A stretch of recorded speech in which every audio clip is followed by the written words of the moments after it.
Coucou tout le monde, bienvenue sur ma chaîne Soso et ses passe-temps. Alors aujourd'hui, un tag, je suis hyper en retard sur les tags, hyper en retard sur mes vidéos, hyper en retard surtout entre le travail, les vidéos, les papiers, le ménage et compagnie.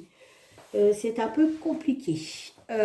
Donc aujourd'hui, un tag, le tag de Nanou. J'ai été taguée par, je crois que c'est Jackie Diamonds. Il me semble que c'est sa chaîne. Parce que comme elle a deux chaînes, je ne sais plus trop. Donc je vais faire le tag tout en faisant ma plaque Canada que j'ai reçue de AliExpress. Et donc le tag de Nano, nous allons le commencer tout de suite. Alors, la première question, c'est quel est ton meilleur ou ton pire souvenir? Alors, mon pire souvenir à l'école, c'était en troisième. Enfin, c'est pas vraiment le pire. C'est une anecdote, on va dire. Je me suis battue. Je dis ça comme ça. Avec une fille de ma classe qui se prenait pour le centre de la Terre et le nombril de la Terre. Je déteste ça, c'est un truc que je ne supporte pas, voilà, et donc vu que je n'ai pas ma langue dans ma poche, en plein cours, je me rappelle, elle avait une pince dans les cheveux, c'était la grande mode, hein, les pinces là, je crois que ça existe encore, c'est un genre de pince crocodile, où quand on appuie... Bref, elle avait ça sur la tête, ça lui faisait une crête. Et puis, elle n'arrêtait pas de se la péter, de ceci, de cela. Et puis, il y a un moment donné où elle s'est moquée de quelqu'un, où je ne sais plus comment ça s'est passé. Et là, bien fort, en plein milieu du cours, je lui ai sorti, t'as vu ta gueule, t'as pas de quoi rire de quelqu'un avec ta crête sur la tête, t'as l'air d'une vraie boudruche. Et cette fille-là, ça ne lui a pas plu. Et en plus, elle faisait de la boxe. La fille un peu con. Elle faisait de la boxe. Et donc, elle m'a dit, ouais, tu vas voir, je t'attends à la sortie du cours, enfin, à la sortie de l'école. Ça va être ta fête. Donc, du coup, je suis sortie, effectivement, elle m'attendait. Sauf que la petite Maline, au lieu de m'attendre toute seule, elle m'attendait avec quelqu'un d'autre. Donc, j'ai senti quelqu'un qui me tapait sur l'épaule. Je me suis retournée, je me suis pris un point dans la tronche. Un point que j'ai très encaissé, d'ailleurs. Sauf que, elle ne s'attendait pas à ce que moi, je riposte, en fait. Donc, je me suis battue. Voilà. Et donc, cette gentille demoiselle est repartie aussi vite qu'elle est arrivée. Je pense qu'elle pensait que, voilà, elle faisait de la boxe. Elle pensait que, ouais, j'étais une pauvre fille qui allait se laisser faire, ou je sais pas. Je pense qu'elle avait mis la barre de sa confiance un peu haut, parce que, du coup, elle est vite redescendue, sa barre, je vous le dis. J'ai quand même eu le nez cassé, hein. J'ai eu le nez pété, puis elle, je sais plus, pareil, elle a eu des marques sur le visage, voilà. J'ai été convoquée, hein, forcément, à la direction, hein, et donc, ils ont bien reconnu que c'est pas moi qui avait commencé la bagarre ni rien. Et puis, il m'avait dit, si il y a le moindre souci qu'elle vous fait encore des menaces, au lieu d'agir, vous venez nous trouver, et voilà. Et quelques jours après, rebelote, elle m'a menacée. Donc j'ai appelé mes parents, j'aurais dit voilà, hein, je lui dis elle recommence à me menacer, à dire qu'elle va m'attendre à la sortie du collège. Donc je fais quoi? Est-ce que je sors du collège et je la trépane et on n'en parle plus? Ou est-ce que vous venez me chercher? Comment ça se passe? Donc mes parents m'ont dit non, non, non, tu ne bouges pas, tu ne fais rien, tu ne la tapes pas, surtout pas. On appelle la direction et on vient te chercher et on va régler ce souci-là. Donc, mes parents sont arrivés, effectivement, elle m'attendait à la sortie du collège. Puis alors là, elle ne m'attendait pas seule, hein, je vous dis pas. Hein, il y avait toute une armada je ne sais même pas d'où ils sortaient les gens là, parce qu'ils n'étaient même pas, du collège, hein, ils étaient d'extérieur, c'était des gars, enfin bref, les bons relous, quoi. Et du coup, la directrice est sortie, je m'en rappellerai toujours, avec les surveillants et a vu qu'elle nous attendait à la sortie de l'école. Du coup, elle a été la choper, elle l'a traînée jusque dans son bureau, elle a appelé ses parents. Et, et là, elle a été mise à pied et ses parents ont été avertis, ils sont venus la chercher. Et elle s'est pris une volée, une soufflante, je ne vous dis même pas. Et ça s'est arrangé comme ça. Sauf que la petite gamine là, hein, j'appelle ça la gamine parce qu'à ce temps-là on avait 15 ans, 15-16 ans, je ne sais plus, a voulu faire copain-copine après avec moi. Non mais je rêve. Elle vient, elle me dit bonjour, je lui dis mais tu gardes ton bonjour toi. C'est que t'en es juvé, ça va pas, non. Chacun sa place, garde tes distances, s'il te plaît, ne viens même pas vers moi, quoi.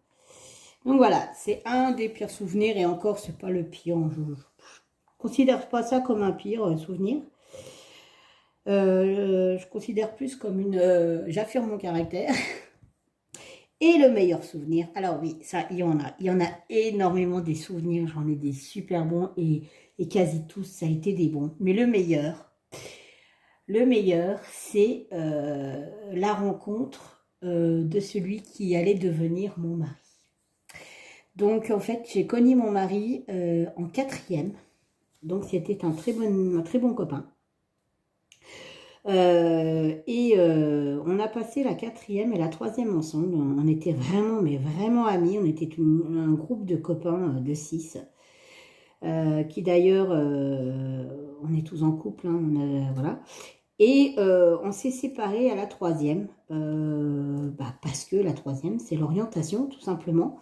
Donc moi, je suis toujours restée dans le même établissement, puisqu'il faisait collège, lycée. Donc je suis partie en seconde, et mon copain, donc Thomas, est parti, lui, faire un truc de maintenance dans l'électronique, ou je ne sais plus trop où, voilà. Et donc, à la fin de l'année, alors pas du tout amoureuse de lui, hein, toute l'année, pendant la 4e, la 3e, c'était vraiment un très bon copain, il n'y avait pas de sentiments ni rien. Et alors, à la fin de la 3e, je ne sais pas pourquoi, mais vraiment, j'étais sous son charme, quoi. C'était vrai. Et lui, j'avais pas vraiment l'impression qu'il était sous le mien, quoi. Donc, bref. Et à la fin de l'année, il est venu vers moi, il m'a dit... alors, enfin, c'est pas vraiment... il m'a dit, écoute, tu sais qu'il m'a dit, je pars, on se verra peut-être pas, ou on se verra peut-être moins, ou... Tu restes mon ami, et ne t'inquiète pas, un jour, je viendrai te chercher avec ma Ferrari. Tu verras, je viendrai te chercher. Oui, d'accord. C'est ça, oui. Et donc, les années se sont passées, et moi, j'étais restée dans le même établissement, et j'avais des amis aussi qui étaient, enfin, du groupe-là, on était plusieurs à avoir resté, enfin, 3 à être, excusez-moi, restés dans l'établissement. Et tous les jours, quasi, monsieur, mon mari, mon futur mari, hein, j'allais dire lapin parce qu'on s'appelle lapin, venait à la sortie du lycée, mais moi je ne le voyais jamais. Je vous jure, mais c'est un truc de dingue. Après, j'ai eu des autres petits copains, je ne le voyais jamais, jamais, jamais. Et c'était une amie qui me disait... ah, t'as pas vu, il y avait Thomas à la sortie, machin. Ah non, non, non, je l'ai pas vu, je l'ai pas vu. Puis vraiment, je vous assure, hein, je ne le voyais pas. Elle me dit, ah si, il était là et tout. Et je le voyais pas, je vous jure, mais c'était un truc de dingue. Et puis c'est tout. Et puis arrivé à nos 20 ans, donc 4 ans après, à peu près, hein, on va dire, j'ai donc cette amie-là qui a fêté ses 20 ans. Non, c'était son petit copain qui avait fêté ses 20 ans, qui était avec nous, il était dans le même groupe que nous, ils étaient ensemble. Et ils m'ont invité, ils ont invité ce fameux Thomas, donc, et on s'est revus à l'anniversaire de notre copain. Et c'est tout, voilà. Et il m'avait dit, bon, bah, il faut qu'on vienne te chercher, parce que bah, tous les garçons de notre groupe avaient le permis. Pas les filles, mais les garçons. Et j'ai dit, bah oui, moi je suis à la campagne chez mes parents, j'ai dit, oui, j'ai pas de bus, j'ai rien, il faut venir me chercher et me ramener. Il me dit, bah ok, il n'y a pas de souci. Et qui est venu me chercher? Je vous le donne en mille. Bah, mon futur mari, Thomas. Donc il n'est pas venu avec une Ferrari, hein, parce qu'à 20 ans, on a loin d'avoir une Ferrari, il avait le Renault 5. Mais bon, il est quand même venu me chercher. Sauf qu'à la date de ce jour-là, on ne s'est plus quitté. Alors moi j'ai eu un réel coup de foudre, hein, c'était une catastrophe. Lui, il a organisé une sortie dans un chalet de son oncle. Alors je vous dis pas, hein, c'était une cabane de pêcheurs. Mais quand on est jeune, ben voilà, hein, il n'y avait pas d'eau courante, il n'y avait pas d'électricité, mais on a passé un week-end d'enfer. On a remis ça après, on a tous collé une salmonellose, c'était l'enfer.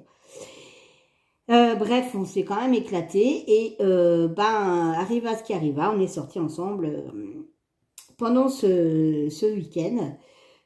Et ça fait 28 ans que je suis avec et 25 ans que nous sommes mariés.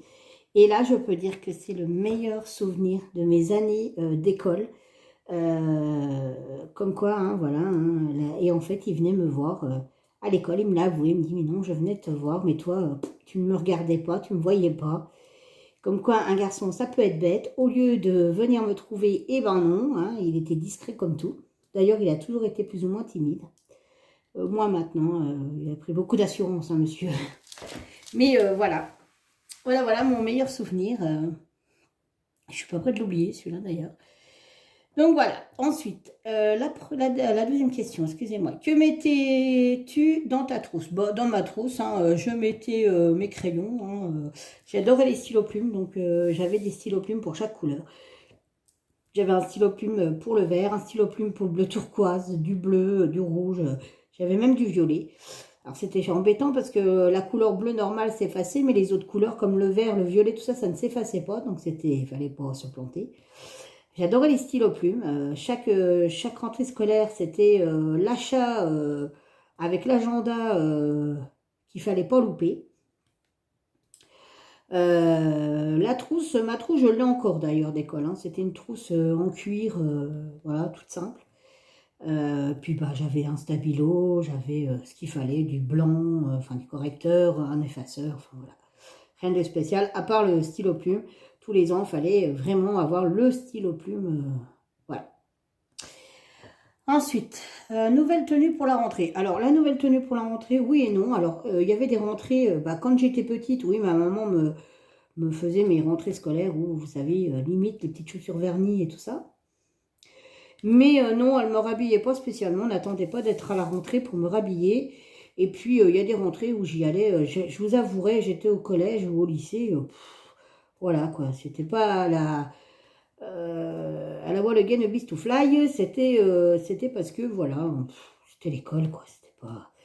Vous savez, quand vous revenez de vacances et que vous reprenez le travail, vous vous rhabillez pas spécialement et vous mettez pas la plus belle de vos tenues. Hein. Donc, voilà. Ensuite, comment as-tu vécu la rentrée de tes enfants? Alors, super bien parce que j'en ai pas. Donc, comme ça, c'est tout de suite fait. Je n'ai pas d'enfants. Voilà, la cigogne a oublié de passer chez nous. Mais non, non, pas du tout. J'ai eu des rentrées scolaires de ma filleule, Shaina, où chaque rentrée scolaire, j'étais présente quand elle était à la maternelle ou au CEP. Mais c'est ma filleule, donc voilà. Mais non, je n'ai pas d'enfant, donc je ne peux pas vous dire si j'ai... voilà, tout s'est bien passé pour moi. Ensuite, es-tu heureuse de retourner au boulot? Si oui ou non, pourquoi? Alors, pas du tout. Non, je ne suis pas heureuse de retourner au boulot dans la mesure où j'ai un métier que je suis aide-soignante, que j'ai choisi, que j'adorais. Je dis j'adorais, c'était vraiment un truc, voilà, c'était mon truc. Et avec tout ce qui s'est passé et tout ce qui se passe encore à l'heure actuelle, je suis écœurée de mon travail. Voilà. Ce n'est plus un travail comme moi j'ai fait ça pour le côté humain, le côté soin, le côté... Enfin, voilà, on peut pas faire ce métier-là sans avoir une explication. Et moi, là, justement, cette explication et tout, je ne l'ai plus. Je suis écœurée, on m'a écœurée du travail. On a vraiment, vous savez, il y a eu un livre qui est sorti, Fossoyeur, pour la maltraitance sur les personnes âgées, pour la maltraitance sur... Enfin, je peux vous assurer qu'effectivement, il y en a de la maltraitance, hein, faut pas se leurrer, c'est la vérité. Mais alors, vous pouvez même pas vous imaginer la traitance institutionnelle qu'il y a aussi. Et vous ne pouvez pas vous imaginer comment les soignants, alors je ne dis pas que dans les autres métiers, il n'y a pas, hein, mais on est vraiment pris pour de la merde. Enfin, voilà, il n'y a pas d'humanité. C'est limite si on n'est pas à l'usine, faut die, travailler, travailler, travailler. Pourtant, on n'est pas avec des colis, on n'a pas de temps à accorder aux personnes. Enfin, c'est une catastrophe. Je vous assure, on m'a écœuré de mon travail. Là, on est en audit au boulot. J'ai rencontré le monsieur de l'audit. J'ai vidé mon sac. Et là, il a fait une tête, je vous dis pas. Moi, le métier, là, je m'en faisais pas une idée comme ça. Et en quelques années, c'est parti, mais en cacahuète. C'est que l'argent, le bénéfice, c'est que le tape à l'œil. Vaut mieux travailler dans des locaux à la limite très vétustes et avoir du temps, avoir de la compassion, avoir, que d'avoir des super locaux et du tape à l'œil, quoi. C'est une horreur. Enfin, moi, voilà. Donc, du coup, je suis en pourparlers pour une reconversion professionnelle. Et oui, c'est à ce point-là. Parce que je n'ai plus plaisir à aller au travail. C'est devenu alimentaire. Alors, beaucoup de personnes vont se dire, bah ouais, moi aussi, hein, je vais au travail parce que c'est devenu alimentaire et voilà, il faut payer les factures. Mais alors, quand il faut aller dans un travail qui ne vous plaît pas, vous n'avez pas envie, quoi. Vous vous donnez à 100%, vous faites plein de choses, vous pensez à plein de choses, vous essayez tout et n'importe quoi. Et au final, le remerciement, le résultat, il en est le même que... Voilà. Puis en plus, vous avez des privilégiés, vous avez des... Ça à la tête du client, c'est une catastrophe. C'est plus vous êtes faux cul, plus vous réussissez, vous êtes apprécié, plus vous en foutez le moins, plus vous êtes apprécié, plus vous espionnez et vous allez voir la direction, plus vous êtes apprécié. Diviser pour mieux régner, c'est vraiment le... Donc non, je ne suis pas contente de revenir au boulot comme j'y vais. Voilà. Alors ensuite, fais-tu partie des personnes qui prévoient leurs prochaines vacances à peine avoir repris? Alors pas du tout. Déjà de base, on ne part pas tous les ans, on part que tous les 2 ans. Nous partons à 400 bornes de chez nous maximum, parce que déjà de 1, l'essence coûte hyper cher. De 2, je ne vois pas l'intérêt de passer une journée complète dans la voiture, quoi. Déjà, je ne peux pas. J'ai 2 hernies discales, donc je vous dis pas, au bout de 4 heures déjà de voiture, je suis dans un état, il me faut un treuil pour me sortir de la voiture. D'ailleurs, quand on part comme ça, je suis obligée de prendre des médicaments. Alors, même quand je ne suis pas en crise, même quand j'ai pas mal, que je n'ai pas mal, que mon hernie discale ne se réveille pas, hein, ça n'a rien à voir. Je ne peux pas faire autant de voitures. Et puis, je vous dis, au moins là, on arrive, mais on a encore toute l'après-midi devant nous, quoi. Vous partez pas trop tôt le matin, enfin, c'est vraiment nos stress. Alors après, oui, voilà, hein, on commence à connaître la région, parce que nous, on part toujours de Jura, Franche-Comté, c'est vraiment notre région de cœur. Le Jura, c'est vraiment la région qu'on affectionne particulièrement.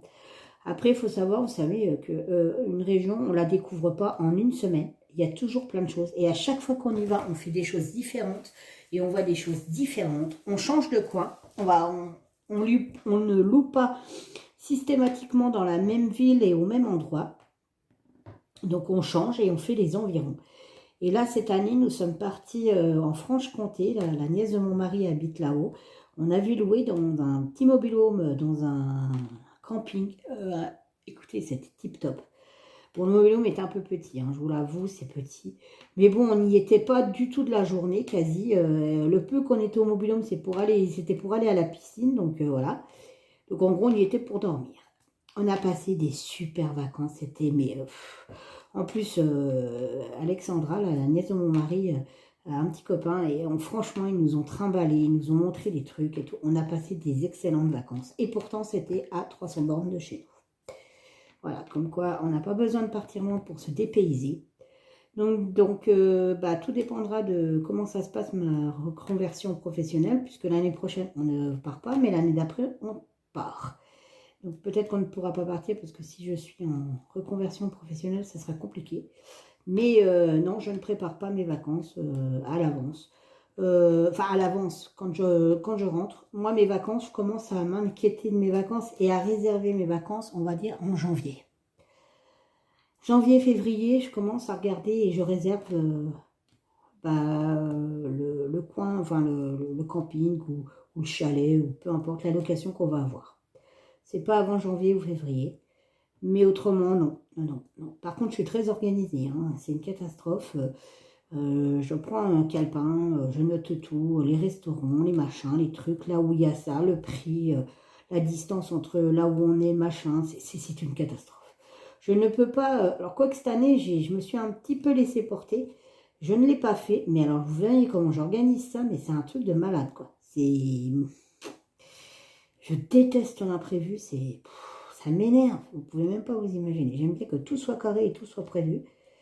Je fais des listes pour pas oublier les choses, des listes, je barre quand je la mets dans la valise. Enfin, c'est vraiment... c'est une expédition, les vacances chez moi, c'est super. Alors, après, prochaine question. As-tu le fameux blues de la rentrée? Alors, non, c'est pas spécialement le blues de la rentrée. Ouais, ça m'embête, quoi. Voilà, parce que, bah, c'est le boulot, quoi, qu'il faut reprendre. Exit les petits moments qu'on a, ne pas manger à heure fixe et tout ça, alors qu'avec le boulot, ben voilà, c'est carré. Le blues de la rentrée, non, ouais, j'ai peut-être un peu moins le moral, parce que bah, la rentrée signifie l'automne, la pluie, les jours qui baissent, enfin, comme aujourd'hui, c'est une catastrophe. Obligé d'allumer la lumière, parce qu'on voit rien du tout dans les maisons, mais à part ça, il faut faire des économies d'énergie. Bref, enfin non, ouais, plus sur le fait que, voilà, ouais, effectivement, ouais, c'est l'automne, c'est plus ça, moi, c'est pas une question de reprendre le boulot, même si, bah voilà, mon boulot ne me plaît pas, mais voilà. Quel professeur a marqué tes années? Alors, il y en a deux. Alors, un dans le bon sens, un dans le mauvais. Donc, en fait, le mauvais, c'est... J'ai redoublé mon CM2. C'était un maître. Alors, je peux dire, hein, monsieur Pineda. Écoutez, il n'y a pas de mots, quoi. Il n'y a pas de mots pour ce monsieur. Je ne sais pas s'il est décédé ou pas. Ouais, s'il y en a un, mais je ne sais pas si je dois le dire. Ouais, je vais le dire. Vous m'excuserez. C'est une saloperie. Voilà. J'ai passé une année de CM2, mais vous pouvez même pas vous imaginer. Il m'avait dans le nez, mais alors un truc que vous pouvez pas vous imaginer. Alors le souvenir que je me rappelle, c'était qu'on avait fait un truc sur le cahier du jour. Et en fait, parce qu'il fallait écrire au stylo plume. Mon stylo plume avait, la mine s'était pétée. Enfin, voilà, c'était pas de ma faute. Ça avait fait une tache et j'avais pris mon effaceur. Et avec l'effaceur, ça avait, en fait, quand j'avais effacé, j'avais appuyé un peu fort. Alors bon, on a 9-10 ans hein, quand on est au CM2, donc on n'est pas non plus hein, adulte. Enfin voilà, ça arrive de faire des bêtises, hein, c'est pas... Et j'avais un peu troué la feuille et tout. Il m'a appelé à son bureau, mais devant tout le monde, hein, je vous assure. Hein, d'ailleurs, j'étais avec ma cousine dans ma classe. Il m'a appelé à son bureau. Il m'a mis une de ses claques sur le cul et il m'a tiré les cheveux. Je vous dis même pas. C'était une catastrophe. J'en ai pleuré, mais un truc de malade. Il m'avait dans le nez. Tout ce que je faisais, c'était pas bien. Tout ce que je disais, c'était pas bien. Il me rabaissait. Et le pire du pire, alors moi, mes parents, enfin ma mère, c'était le professeur, il a raison. Si tu as fait ça, c'est que machin, voilà. Hein, c'était pas comme maintenant où il faut pas toucher les enfants. Et ben vous allez me croire, il a convoqué ma maman et il lui a dit, votre fille, elle aura des pâquerettes. Elle n'y arrivera pas, il faut la faire redoubler. Et j'ai redoublé dans sa classe. Ouais, j'ai redoublé dans sa classe. Je ne sais pas si vous voyez. Je me suis dit, wow, je vais avoir 2 ans le même tortionnaire, quoi. Et la deuxième année, mais alors la deuxième année, j'avais pris de l'aplomb, mais je vous dis pas. Ah bah là, il n'a pas été déçu du voyage, le petit pépère. Hein. Ah bah là, dès qu'il s'approchait de moi, dès qu'il me disait quelque chose ou quoi que ce soit, c'était, mais vous pouvez même pas imaginer le regard que je lui lançais et je lui répondais, mais voilà quoi. Et puis un jour, ça a été convoqué, ma maman a été convoquée de nouveau, et il lui a dit, oui, votre fille, elle est très mal polie, elle est très machin, truc bidule chouette. Et là, ma mère s'est réveillée un petit peu, et elle lui a dit, parce que ma grand-mère lui avait dit, écoute, c'est pas normal. Elle s'est réveillée, et elle lui a dit, écoutez, ma fille, ça fait 2 ans qu'elle est avec vous. La première année, j'ai rien dit, elle m'a dit que vous lui aviez tiré les cheveux, et que vous lui aviez mis une fessée, et que c'était sans arrêt vous t'es nul, machin. Je n'ai rien dit. Mais là, cette année, eh ben, c'est peut-être sa revanche et je ne lui dirai absolument rien, monsieur. Et si vous allez vous embêter encore ma fille et que vous allez un peu plus loin, c'est moi qui irai plus haut. Et du jour-là, je ne suis même pas allée à la classe des neiges. Hein. J'étais allée la première année et ça a été comme un calvaire. Je n'ai pas voulu y retourner la deuxième année, vous pensez bien. Ah ben j'ai pas calé. Hein. Et il m'a dit, oui, tu vas aller dans des classes plus petites, avec des enfants plus petits, la vraie beubeu. Enfin, vous voyez, vraiment des trucs. Et je l'ai dit à ma mère. Ma mère a appelé. Bah d'ailleurs, je pense que c'est là que ça y est. Je me rappelais plus, mais je crois que c'est là. Elle lui a dit, elle n'ira pas. Elle ne veut pas y aller et elle n'ira pas. Il lui a dit, oui, mais c'est une question d'argent. Elle a dit, ce n'est pas une question d'argent. Ma fille ne veut pas y aller. Elle n'ira pas. Elle y a été l'année dernière. Oui, mais elle va retourner en classe inférieure. Et bien, c'est pas grave qu'elle lui a dit. Elle fera des révisions. Elle fera, vous lui faites du travail pour les 15 jours. Parce que dans le moment-là, on partait 10 ou 15 jours. Elle n'ira pas. Et j'ai passé, mais alors avec un maître qui était adorable. Franchement, je vous assure, ça m'a fait drôlement du bien. Et quand il est revenu, je vous assure que je faisais la tête. Hein. Mais voilà. Donc, ouais, mon pire, ça a été celui-là, Monsieur Pineda. C'était une saloperie, quoi. Vraiment. Un monsieur qui, alors déjà que j'aimais pas beaucoup l'école, mais un monsieur qui vous écœure de l'école, vous pouvez même pas vous imaginer. Et alors il avait sa femme qui était aussi institutrice, que j'avais eue au CE1. Elle était d'une gentillesse, mais d'une gentillesse adorable. Rien à voir avec lui. Hein. C'était une catastrophe. Et le meilleur que j'ai eu, alors j'en ai eu une, Madame Weber. C'était au lycée. Elle était prof informatique, gestion et compagnie. C'était une dame, mon Dieu. Alors elle criait beaucoup quand on travaillait pas, mais moi, la matière me plaisait. Et puis, je sais pas, j'avais bien accroché avec elle. D'ailleurs, ma cousine l'a eu après, elle se rappelait de moi. Je sais pas si vous voyez. Et c'était une dame, mais franchement, d'une patience, d'une gentillesse. Mais franchement passionnée par son travail. Enfin, vraiment, mais vraiment, franchement, elle m'a eu pendant 2 ou 3 ans, je crois, je ne me rappelle plus exactement. Une prof, franchement, j'avais des excellentes notes, j'adorais son cours. Même si je vous dis, hein, après, si vous faisiez ce qu'elle vous demandait et travaillait, franchement, vous aviez une prof, mais toujours là pour vous aider, vous expliquer. S'il fallait vous expliquer 50 000 fois, elle le faisait. Elle restait après les cours pour vous expliquer. Enfin, franchement, Madame Weber, je ne sais pas si elle est encore vivante, mais franchement, ça, c'était une prof. Franchement, c'était une prof. Ah ouais, elle était vraiment super. Donc, voilà. Ensuite, serais-tu prête à retourner sur le banc d'école? Bon, bah, je vais vous dire que oui, parce que je vais faire une reconversion professionnelle. Donc, ça ne me dérange pas. Je vais avoir de l'école. Hein. Je vais retourner. Il faudra que j'aille à la fac de médecine en plus. Donc, ouais, non, ça ne me dérange pas. Franchement, ça ne me dérange absolument pas. J'adore apprendre. J'adore avoir des nouveaux trucs. Surtout quand c'est dans des trucs que j'aime. Donc, voilà. Ça ne me dérange absolument pas. Ce qui me dérange le plus, c'est, je me dis, ça va être où faut aller se garer, je sais pas où. Je déteste conduire. Mais non, reprendre le banc de l'école, ça ne me dérange absolument pas. Mais pas du tout. Non. Autant les formations au boulot, ça me gave. Surtout quelques-unes parce que c'est pas des trucs que j'affectionne et que j'ai envie de faire. Voilà, c'est plus ça, je pense. Et qu'on m'impose et qui ne me servent pas. Il y a ça aussi.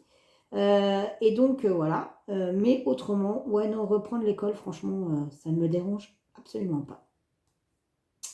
Voilà. Dernière question. Si oui, choisirais-tu primaire, collège, lycée?